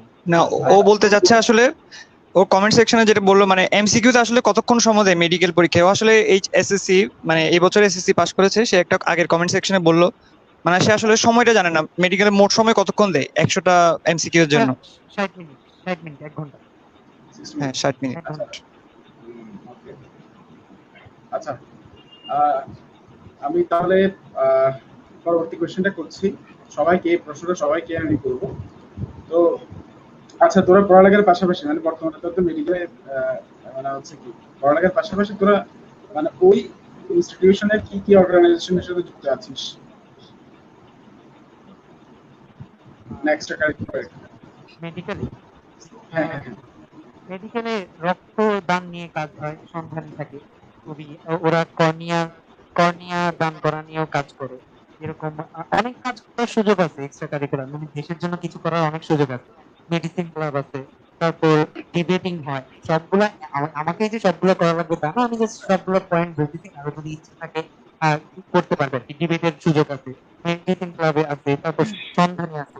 তারপর যে কেউ যদি চায় নিজের মতো প্ল্যাটফর্ম তৈরি করতে, নানান সব সুযোগ আছে। করতে চাইলে করতে পারে। এক্সট্রা কারিকুলার থেমে যাবে, অনেকের এই ধারণা কাজ করে মেডিকেলে ঢুকলে খালি পড়া পড়া পড়া পড়া। এটা কিন্তু সম্পূর্ণ একটা স্টেরিওটাইপ, ভুল ধারণা। যেটা ধারণাটা ঢুকে গেছে কিন্তু সেটা ঠিক না। পড়া ঠিক আছে, প্রেশার থাকবে, কিন্তু নিজের জন্য টাইম বের করে নেওয়া যায়। সেটা নিজের পার্সোনাল স্পেস বের করা নিজের উপর সম্পূর্ণ। আচ্ছা রাহাত, তোর এক্সপেরিয়েন্সটা বল, তুই কোথায় কোথায় যুক্ত আছিস বা তোর কার্যক্রম?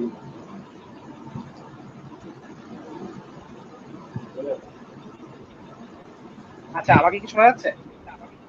হ্যাঁ শোনা যাচ্ছে। আচ্ছা, লাস্ট প্রশ্নটা একবার যদি করা হতো, একটু নেটওয়ার্কের ডিস্টার্ব ছিল। আচ্ছা, মানে তুই পড়ালেখার পাশাপাশি মানে মেডিকেল ইনস্টিটিউশনে, তোর মেডিকেল কলেজে তুই কোন কোন মানে স্বেচ্ছাসেবী সংগঠন বা অর্গানাইজেশনের সাথে যুক্ত আছিস? আচ্ছা, প্রথমেই বলি সেটা হচ্ছে আমাদের চিটাগং মেডিকেল কলেজ কিন্তু অনেক ভার্সেটাইল একটা জায়গা, যেখানে একটা মেডিকেল স্টুডেন্ট এসে কখনো বোর ফিল করবে না। এবং এক্ষেত্রে এখানে প্রচুর এক্সট্রা কারিকুলার অ্যাক্টিভিটিস করার খুব ভালো সুযোগ থাকে। তো আমি হচ্ছে এখানে আইএফএমএস এ বাংলাদেশ, যেটা হচ্ছে মেডিকেল স্টুডেন্টদের বাংলাদেশের আন্ডার গ্রাজুয়েট মেডিকেল স্টুডেন্টদের সবচেয়ে বড় অর্গানাইজেশন। সেটাতে চিটাগং মেডিকেল কলেজে যে টিমটা আছে সেটার সাথে ফার্স্ট ইয়ার থেকেই কাজ করতেছি। আর ওরা রিসার্চ রিলেটেড বিভিন্ন কাজগুলো করে, বিভিন্ন ওয়ার্কশপ এবং ইভেন্ট গুলো করে, যেগুলো আমাদের স্কিল ডেভেলপমেন্টে অনেক কাজ করে। এবং দেখা যায় বেসিক কিছু স্কিল যেগুলো হয়তো আসলে অনেক সিনিয়র স্যারদের যাদের সেশন আমরা হয়তো কখনোই পেতাম না, কিন্তু আইএফএমএস এ থাকার কারণে সেই সেশন গুলো করার সুযোগ হচ্ছে। এবং বিভিন্ন ইন্টারন্যাশনাল কনফারেন্স আগামী মাসে একটা হবে। এছাড়া চিটাগং মেডিকেল কলেজ হচ্ছে একমাত্র মেডিকেল কলেজ যাদের হচ্ছে রিসার্চ ক্লাব আছে, যেটা আন্ডার গ্রাজুয়েট লেভেলে আর কোনো মেডিকেল কলেজে খুব সম্ভবত নাই। তো সুতরাং রিসার্চ ক্লাবে থাকার কারণে আমরা কিছুটা সময় সেখানে দিতে পারি। এছাড়া হচ্ছে আমাদের মেডিকেল কলেজে কালচারাল দিক থেকে অনেক স্ট্রং, সুতরাং কালচারাল দিকেও বিভিন্ন কাজ করার সুযোগ থাকে। আর বিভিন্ন ক্লাব গুলো তো আছেই। তো সব মিলে এভাবে চলে যায় মোটামুটি ভালো, এবং ডিবেটিং ক্লাব আছে। সব মিলে মানে চিটাগং মেডিকেল কলেজে আমাদের সময়টা ভালোই কাটছে বলতে পারো। আর একটা ব্যাপার হচ্ছে এক্সট্রা কারিকুলার অ্যাক্টিভিটিস সব যে তুমি একা করবা তা না। তুমি হয়তো একটা নির্দিষ্ট দিকে তোমার ডিবেট ভালো লাগতেছে তাহলে তুমি ডিবেট করো, কিন্তু অন্যান্য ক্লাব গুলো হয়তো চলবে। তো সব মিলাই এটাই হচ্ছে কথা। আশা করি মানে মেডিকেল কলেজকে এমন যারা এখানে শুনছো তাদের কাছে যদি মনে হচ্ছে সারাদিন পড়াশোনা করতে হবে, ব্যাপারটা এরকম না। ব্যাপারটা হচ্ছে তুমি ডেইলি রেগুলার থাকো, রেগুলার হয়তো পরীক্ষাগুলো দাও, যেগুলোকে আইটেম বলে বা কার্ড বলে, সেগুলো রেগুলার দাও, রেগুলার ক্লিয়ার করো, তাহলে আশা করি তোমার উপর বেশি প্রেশার হবে না। আচ্ছা সাকিব। তো আমাদের কথা বলতে গেলে ঢাকা মেডিকেল কলেজে হচ্ছে অনেক ক্লাব আছে, যেমন হচ্ছে sporting club, photography society, debating club, medicine club, সন্ধানী। তো যারা এক্সট্রা কারিকুলার অ্যাক্টিভিটিসে অংশ নিতে চাইবে তাদের জন্য তো প্রচুর স্কোপ আছে। যেমন হচ্ছে আমি ব্যক্তিগতভাবে সন্ধানী করি। তো সন্ধানী হচ্ছে অনেক কিছু নিয়ে কাজ করে, যেমন হচ্ছে হাই ডোনেশন নিয়ে কাজ করে, ব্লাড গ্রুপিং, ব্লাড কালেকশন নিয়ে কাজ করে। তারপর হচ্ছে এই লকডাউন পরিস্থিতিতে করোনায় প্লাজমা নিয়ে প্রচুর কাজ করছে সন্ধানী। যেমন হচ্ছে মেডিসিন ক্লাব হচ্ছে ডাক্তারদের নিয়ে অনেক কাজ করছে, যাতায়াতের সুব্যবস্থা করছে। এই অনেকগুলো প্রচুর কাজ আছে। আসলে সন্ধানী হচ্ছে এমন একটা প্রতিষ্ঠান যে কি বলবো, 21-এর পদকপ্রাপ্ত একটা সংগঠনকে নিয়ে তো মানে বেশি কিছু বলার নেই আসলে। সবাই দেখতেছে কাজগুলো কি, ঠিক আছে? তো অনেক বিখ্যাত ব্যক্তিবর্গ আছে, যেমন বর্তমান শিক্ষামন্ত্রী ডাক্তার দীপুমণি কিন্তু আমাদের ঢাকা মেডিকেল কলেজ সন্ধানী ইউনিটের একসময় প্রেসিডেন্ট, একসময় জিএসি ছিলেন। তো এরকম অনেক বিখ্যাত ব্যক্তিবর্গ উঠতেছে, আছে, প্রচুর কাজ করে স্কুল আছে। একদম বোর্ড হবে না, একদম যে বোর্ড হয়ে যাবো মেডিকেলে এসে, এরকম কিছু না। আচ্ছা, ধন্যবাদ। আজকে আজকে একদম লাস্ট কোয়েশ্চেন। আমার বন্ধুরা আবার একটা লাইভ সেশন আছে। তো এটা আজকে এই কোয়েশ্চেনের মাধ্যমে মোটামুটি আমাদের যে লাইভটা সে লাইভটা আমরা সমালোচনা করবো। আচ্ছা, এই যে অ্যাডমিশন টাইমটা, এই অ্যাডমিশন টাইমটা আমরা মানে হচ্ছে যে সামাজিক যোগাযোগ মাধ্যম, বন্ধু নির্বাচন, এটা ব্যাপারটা কেমন হওয়া উচিত? আচ্ছা, আমি খুবই ইম্পর্টেন্ট একটা প্রশ্ন এটা, যারা আশা করি যারা শুনবে তারা যাতে লাস্টে এই প্রশ্নটার আনসারটা একটু শুনে। আমি মনে করি সাদমান একটু ভালো বলতে পারবে, আমি আমার কথাটাই বলি। সেটা হচ্ছে সামাজিক যোগাযোগ মাধ্যম আমাদের জন্য খুবই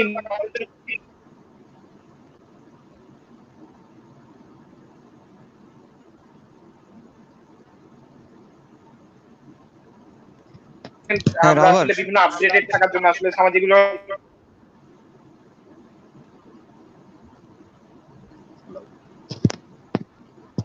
আচ্ছা সাদমান, তুই এটা ফিল আপ করে দে। হ্যাঁ, কি সামাজিক যোগাযোগ মাধ্যমে কিরকম ইনভলভ থাকা যাবে এটা? আর হচ্ছে হ্যাঁ বন্ধু নির্বাচন। হ্যাঁ, প্লাস হচ্ছে বন্ধু নির্বাচন। সংঘ নির্বাচনটা কিরকম হওয়া উচিত ভর্তি প্রস্তুতির সময়টাতে? হুম। কথা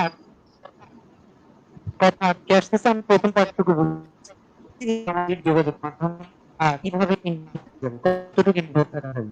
আচ্ছা, সামাজিক যোগাযোগ মাধ্যমে ইনভলভ থাকা নিয়ে আসলে যেকোনো কিছু করা নিয়ে কোনো মানে এমন কোনো বাধা নেই। চাইলে মুভি দেখতে পারো, চাইলে তুমি খেলা দেখতে পারো, সমস্যা নেই। কিন্তু প্রবলেমটা হচ্ছে এগুলো করার ফাঁকে ফাঁকে যদি পড়াশোনা করি আমরা এইচএসসি তে পার করা যায়, কিন্তু এগুলো যখন আমরা মেডিকেল এডমিশন বা প্রিপারেশনের সময় ঢুকাই ফেলতেছি, এটা যদি নেশার পর্যায়ে চলে যায়, আমরা যদি প্রতিদিন 1 ঘন্টা 1.5 ঘন্টা ফেসবুকে দিয়ে দিই, এটা কিন্তু একটা বড় মানে ড্রব্যাক, যেটার কারণে পরবর্তী সমস্যা হতে পারে। সো আমরা টায়ার্ড হয়ে যেতে পারি এখন, যেহেতু বন্ধের সময় টায়ার্ড হয়ে গেলে ঠিক আছে, রিল্যাক্সেশনের জন্য যতটুকু যা করা যায় করতে পারি, সমস্যা নেই। এমন না যে একঘেয়েমি করে ফেলতে হবে পুরো পড়ালেখার বিষয়টাকে, এরকম কোনো কথা না। কিন্তু মাথায় রাখা লাগবে যে এটা যেন মেইন যে কাজটা ওটাকে যেন হ্যাম্পার না করে। এটা জাস্ট রিল্যাক্সেশন, এটা মানে এটা না যে প্রতিদিন এটা করা। এটা হচ্ছে যখন আমি বোর হয়ে যাবো তখন যার যতটুকু দরকার। আচ্ছা, আচ্ছা রাবার, ধন্যবাদ। সংক্ষিপ্ত আচ্ছা, করে একটু বলুন। ফার্স্টে হচ্ছে সাদমান যেহেতু সামাজিক যোগাযোগ মাধ্যমের কথা বললো, আমি একটু বন্ধু নির্বাচন নিয়ে বলি। সেটা হচ্ছে আমি যখন অ্যাডমিশন টেস্ট দিই তখন হচ্ছে আমি শুধুমাত্র বাসা থেকে বের হতাম, অ্যাডমিশন কোচিং এ যেতাম, গিয়ে পরীক্ষা দিতাম বা ক্লাস করতাম, বাসায় চলে আসতাম, বাসায় টিচারের কাছে করতাম। এই 3 মাস হচ্ছে আমি আমার যত ভালো বন্ধু আছে যারা স্কুল কলেজে যাদের সাথে ছিলাম তাদের সবার সাথে খুব বেশি দেখা হওয়ার সুযোগ হয় নাই। এর কারণটা কি? কারণ হচ্ছে এই একটা টাইম হচ্ছে তুমি তোমার নিজের জন্য কাজ করবা, নিজের জন্য পড়াশোনা করবা, নিজের জন্য পরিশ্রম করবা। এক্ষেত্রে একটু কমপ্লিটলি ডেডিকেশন দেওয়া উচিত, কারণ তুমি যদি 3 মাস 4 মাস একটু ভালো মতো পড়ো তাহলে হয়তো তোমার পরের সময়গুলো একটু ভালো কাটবে। সুতরাং বন্ধু নির্বাচনের ক্ষেত্রে একটু সচেতন থাকা উচিত সবার, আশা করি সবাই বুঝবে।